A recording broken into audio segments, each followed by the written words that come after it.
We'll discuss about estimation of total hardness using EDTA crystals. The aim of this experiment is to estimate the total hardness of a given sample of water which is being supplied with the EDTA crystal.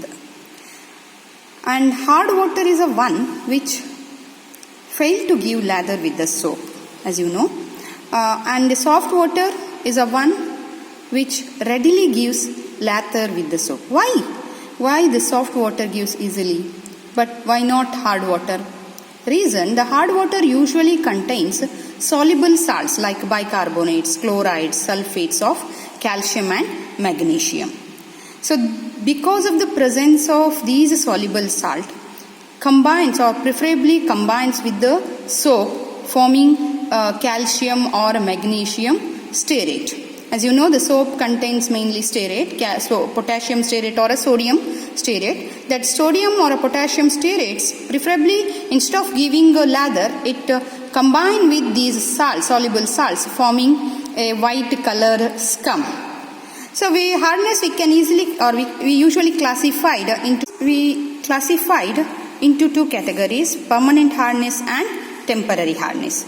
The permanent hardness is a one which contains mainly chloride and sulfates of calcium and magnesium, whereas the temporary hardness is a one which mainly contains carbonates. The temporary hardness means which contains bicarbonates of calcium and magnesium, which can be removed just by boiling. The sum of temporary and the permanent hardness is called as total hardness. In our experiment, we determine total hardness of a given sample of water being supplied with the EDTA crystal, and it is expressed in terms of ppm of calcium carbonate equivalent or milligrams per liter of calcium carbonate equivalent.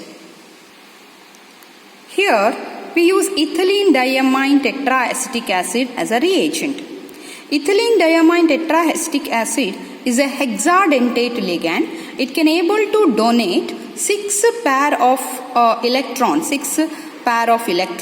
to the central metal ions. Like when it approach to calcium or a magnesium ion, it bind to form a stable complex. That is a 1:1 reaction.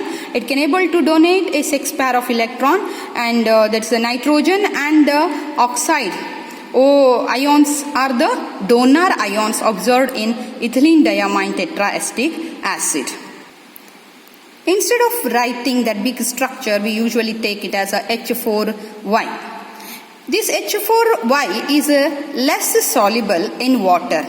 Instead of taking ethylene diamine tetraacetic acid, preferably we take disodium salts of ethylene diamine tetraacetic acid.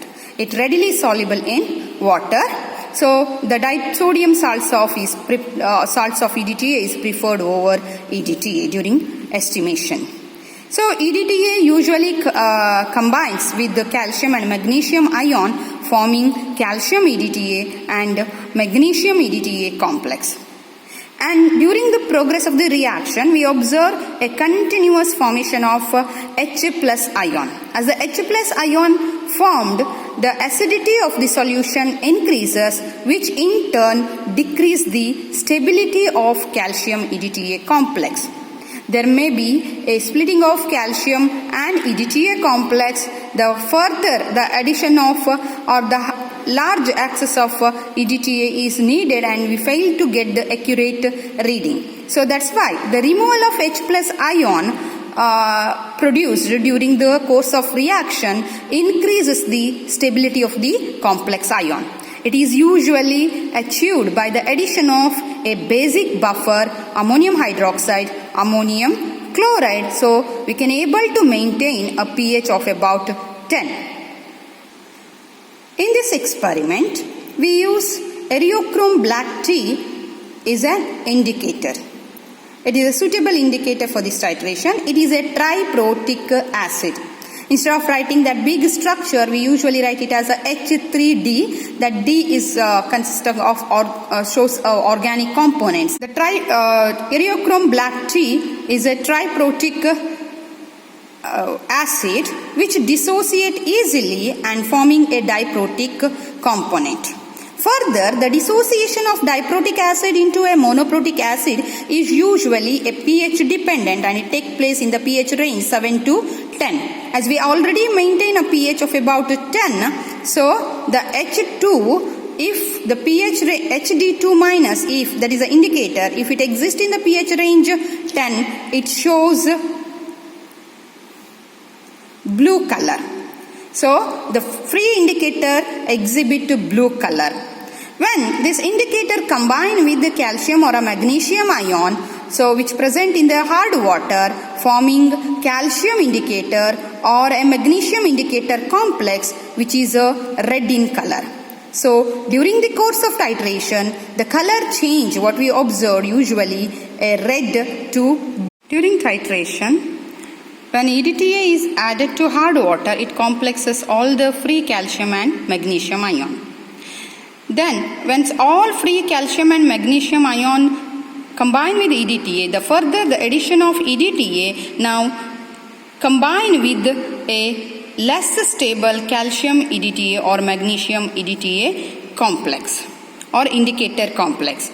So as a result, a free indicator is formed. So the free indicator color is a blue in color. So calcium, at the end point or near at the end point, the calcium EDTA calcium indicator combined with the EDTA, forming calcium EDTA free indicator, and the formation of H plus, which is neutralized or balanced by adding a buffer ammonium hydroxide, ammonium chloride. So the color change becomes wine red to blue color. So now I consider how we prepare the EDTA solution and how we estimate the total hardness.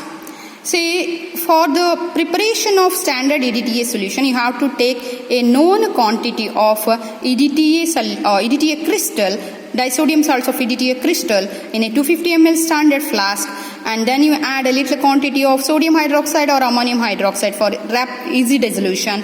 Then make up to mark, shake well for uniform concentration. Then wash the burette, fill the burette with the EDTA solution. Then next step is the estimation of total hardness. So in order to estimate the total hardness, you have to pipette out 25 ml of hard water into clean conical flask. Add around 2 ml of ammonium hydroxide, ammonium chloride buffer, followed by a eriochrome black tea indicator, and titrate it. You will get a wine red color solution, and that solution you titrate it against a standard EDTA until it changes to red color. You have to repeat the titration for agreeing value. Demonstrate this experiment, that is estimation of total hardness using EDTA crystal. So first I will take EDTA crystal and transfer into a standard flask by means of a funnel. Before that, we have to take the weight of EDTA crystal along with the weighing bottle. Okay, then you transfer it.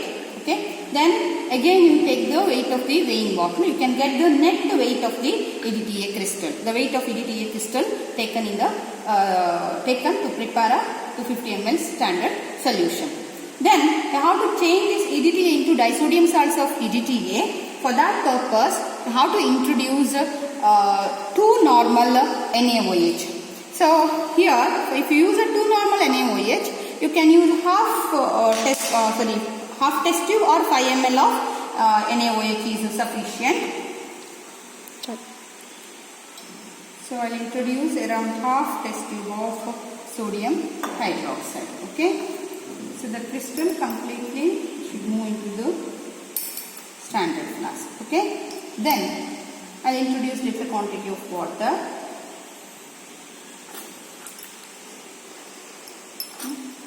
Then stir it well until the crystal should dissolve in a little quantity of water. Okay. So see here the crystals are there. So I should dissolve it with a very little quantity of water. After complete dissolution, you dilute it and make up to mark. Okay. Then after that, shake well for uniform concentration. Say I'll see, yeah, it is completely dissolved, there is no crystal. So then I'll introduce water, distilled water, and then make up to mud.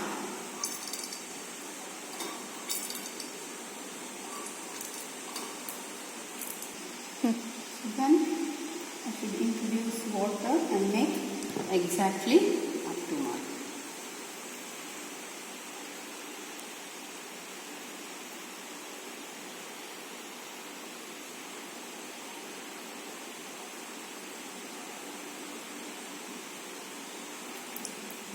Introduce to lower meniscus.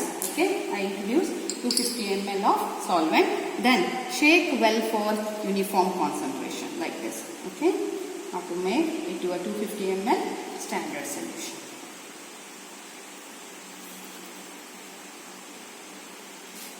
Okay, then after this you wash the burette. It is I have already washed one. Okay, wash the burette. Then rinse the burette with the prepared EDTA solution.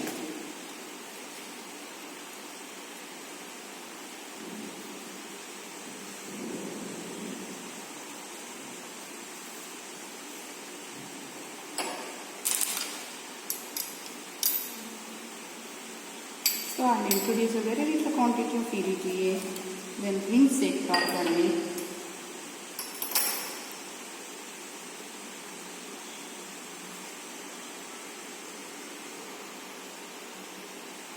Okay, after rinsing, you just throw this solution. Okay, like this. Just throw the solution.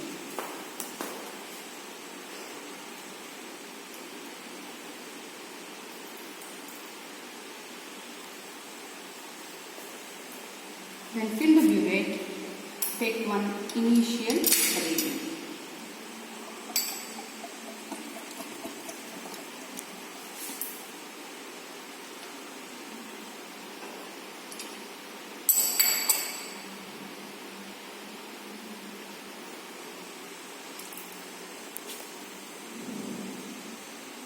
I'll take it 0, initial reading I'll make it to 0, okay.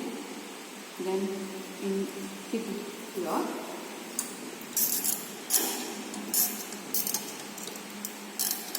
Okay. This is the first step, preparation of EDTA solution. We can able to detect the molarity of EDTA, that is weight of EDTA multiplied by 4 because we prepared only 250 ml. Solution weight per liter divided by molecular weight of EDTA. Then we have the tabulation column in order to start the titration. In that final burette reading, we need final burette reading and the initial burette reading and the net volume of EDTA consumed during the titration. You have to carry 3 trials. I'll take 3 titration reading. So 3 total 4 column I put. First column is for final reading I wrote. Initial reading and volume of EDTA consumed. The first column is a first titer reading. I had to write second titer reading, and the last one is a third titer. Is the estimation of total hardness. To estimate the total hardness, we provide hard water.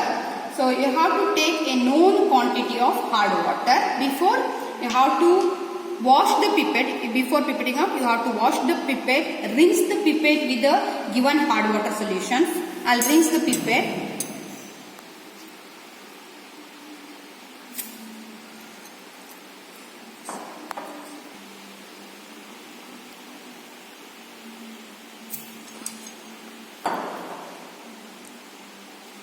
And throw this one.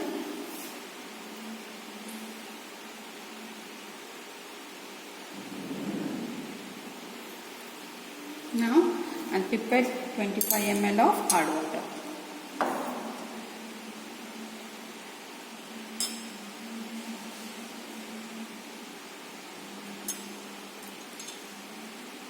Exactly 25 ml. Okay. And this one I'll introduce to conical flask. So the conical flask should be washed with the water. Then after this, you have to introduce a buffer. The buffer used is ammonium hydroxide, ammonium chloride, If you use a buffer ammonium hydroxide, ammonium chloride, you can able to maintain a pH 10. Okay. I'll introduce 2 ml buffer solution.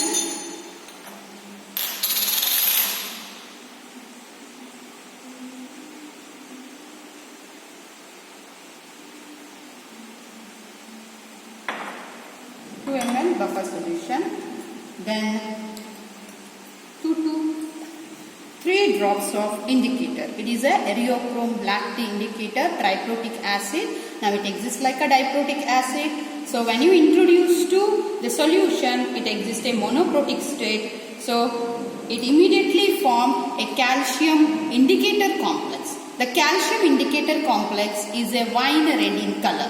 Okay, and this solution you titrated against a standard EDTA solution taken in the burette. Before carrying the titration, you have to note the initial titer reading.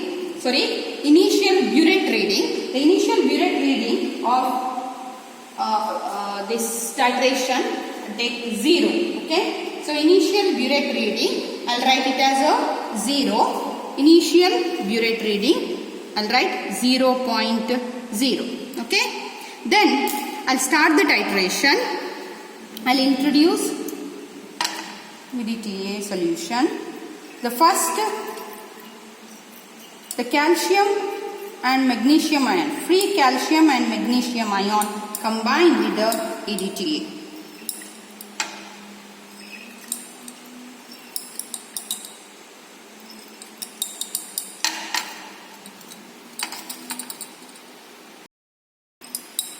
Now still it is a wine red in color. That means some ions, calcium and magnesium ions remains in the solution.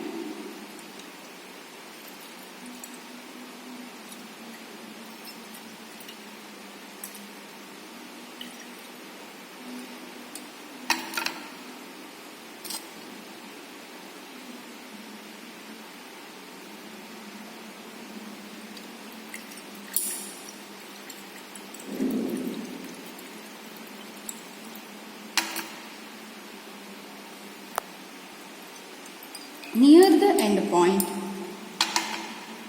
you can observe a blue color formation in the solution.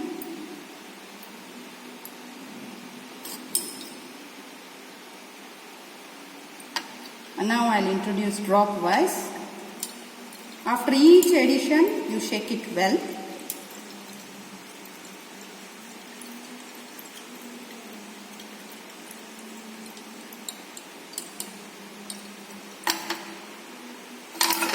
Still it is a wine red in color.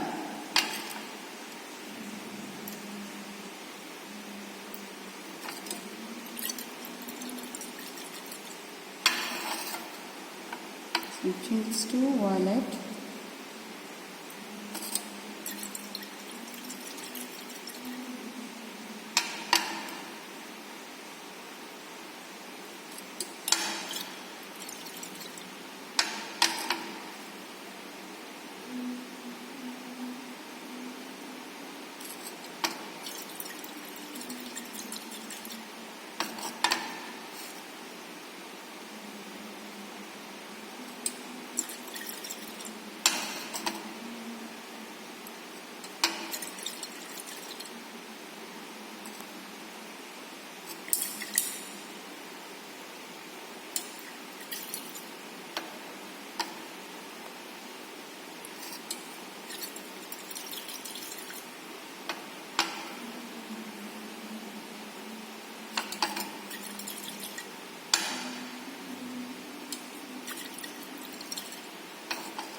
Now,